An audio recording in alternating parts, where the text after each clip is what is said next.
السلام عليكم. أهلا بيكم في حلقة جديدة على قناة نوليدج تحت عنوان قريبا سوف نمشي على الماء. قد يكون العنوان غريب للبعض، لكن بفضل الطبيعة وأسرارها الموضوع مش غريب ولا حاجة. تابع الحلقة للآخر وهتعرف ازاي. لكن قبل ما نبدأ موضوع الحلقة، خلوني أذكر لحضراتكم مثال يوضح دور الطبيعة في حل العديد من المشاكل الصعبة والمعقدة اللي واجهت البشر على مدار سنين طويلة اتجمدت قدامها العقول ووقفت الأفكار. نذكر لحضراتكم على سبيل المثال اليابان، عملاق الصناعة على كوكب الأرض، يستعين بطائر لا يتجاوز حجمه كف الإيد على حل مشكلة اتجمدت قدامها عقول المفكرين والمهندسين. وزي ما معروف إن اليابان بتتميز بصناعة أسرع القطارات على الكوكب، واللي سرعتها بتوصل ل 300 كيلو متر في الساعة، ونتيجة للسرعة العالية دي فبينتج عنها ضوضاء عالية جدا تشبه طلقة الرصاص، وده أثناء خروج القطارات من الأنفاق. اجتماعات كتير جدا، مهندسين داخلين وعباقرة ومفكرين خارجين، ولا حياة لمن تنادي، ومحدش عارف فين السر. فهنا بيجي دور الرفراف أحد أعضاء الطبيعة علشان يلعب دور المفكر والمهندس والمبدع، ويعلم كل المفكرين والمهندسين. وده نتيجة لامتلاكه ما عجز عنه العلماء. خلونا نعرف ازاي. لاحظ العلماء ان الرفراف بيمتلك قدرة عالية على اختراق المية من غير احداث اي اضطرابات او موجات لسطح المية.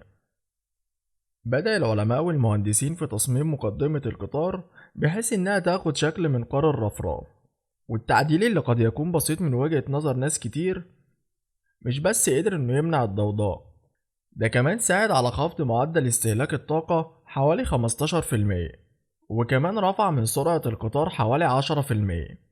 وبكده يكون الرفراف مش بس حل مشكلة حيرت العلماء وأخدت كل تفكيرهم، ده كمان حل المشاكل اللي كانوا لسه هيفكروا فيها، وكل ده من تعديل بسيط جدا لمحاكاة منقاره. وبكده يكون الرفراف ضمن قائمة أحد أبرز أعضاء الطبيعة الملهمين للبشر. فلا يسعنا إلا أن نقول سبحان الذي خلق فأبدع. بعد المقدمة الطويلة دي، خلونا نرجع لموضوع الحلقة، وهو ازاي هنقدر نمشي على المية. في بداية الأمر يبان إن الكلام ده خيالي أو مستوحى من فيلم خيال علمي، لكن في الواقع حتى إذا قدرنا نعمل ده ونمشي على المية فعلا، فاحنا مش هنكون أول مخلوق على الكوكب يعمل كده. لأن بكل بساطة في كائن صغير لا يتجاوز طوله 75 سنتي ووزنه لا يتعدى 80 جرام فعليا بيعمل ده، وبيقدر إنه يمشي على المية. الكائن ده هو نوع من أنواع السحالي، واللي اسمها بازيليسك، واللي ممكن جدا تكون في يوم من الأيام أحد الملهمين للبشر، وبفضلها نقدر نمشي على المية.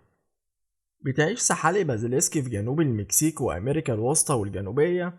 السحالي دي بتمتلك قدرة عالية جدا، وهي الركض فوق سطح المية وبسرعة بتوصل ل 12 كيلو متر في الساعة، والمسافة 5 أمتار. وبعدين بتغطس في المية وتكمل طريقها سباحة. ومش بتنتهي قواها الخارقة لحد هنا، لا دي كمان بتقدر تدفن جسمها بالكامل داخل الرمل من غير ما تستنشق الرمل أو إنها تموت مخنوقة. فعلا بنتكلم عن كائن فضائي خارق بمعنى الكلمة. أتمنى العلماء يسلطوا الضوء شوية على السحالي دي، لعل وعسى تكون الملهم الجديد للبشر، وتكون السبب في إننا نقدر نمشي على المية. أعتقد الموضوع هيكون ممتع جدا. ياريت تسيبوا رأيكم في التعليقات عن الموضوع ده، ولو عجبكم الفيديو ياريت تدعمونا بفولو لايك شير لو بتشوفونا على فيسبوك، سبسكرايب لايك لو بتشوفونا على يوتيوب. ولو ما عجبكمش فبنعتذر على إضاعة وقت حضراتكم، وإن شاء الله اللي جاي أحسن. سلام.